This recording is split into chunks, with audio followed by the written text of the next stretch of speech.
So in this average speed problem, I'm going to do this problem directly first, and then I'll use some examples to show you can also approach it that way. So if this is the entire trip, and I'm going to call that length to be d miles, we're told that she traveled X% of the total distance. So I'll just first draw it out schematically. X% at 40 miles per hour, and the rest at 60 miles per hour. Question is, what was her average speed for the entire trip? So this distance here, X%, it would be X% of d, X over 100 times d.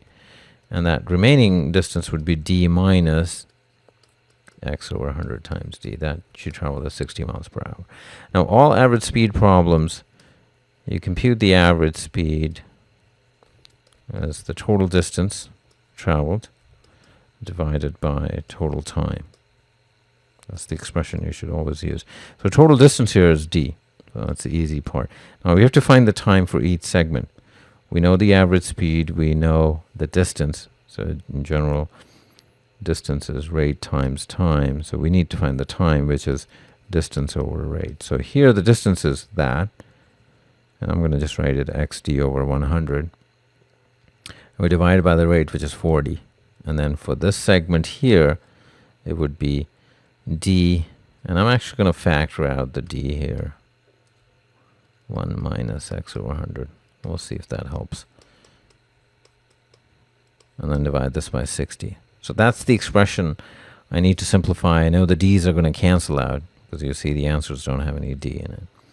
So that's the expression I need to simplify, and what I'm going to do is, this is x over 400, because it's really 400 over 1, and this is 1 over 60, 1 minus x over 100. So I just have to manipulate that expression, which is x over 400 plus.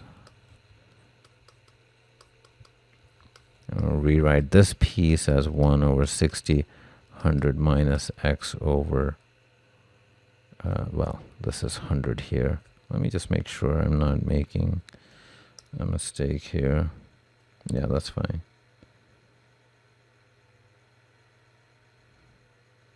I guess I left out a 0 here. So this should be 4,000, because it's 40 and then 100. So yeah, I guess if you make mistakes like this, then your answer would be nowhere close to what they have.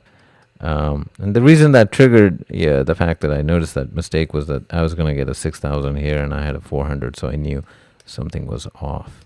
So these are some clues you can look for when you're doing this in the exam. That, and I can multiply top and bottom by, let's see, what would be a good number? So 12,000. Because I really want to get rid of those denominators. So I'll get 12,000, and then here this would be 3, so I get 3x. And then here I would get a 2 in front, so 2 times 100 minus x. So I'm kind of not showing you all the details here, but that's when you're actually doing this in the exam. You want to go pretty fast. So it's 12,000, and that's x plus 200. And that is same as answer choice E. So that would be the direct way to do it. You do have to kind of go through this algebra.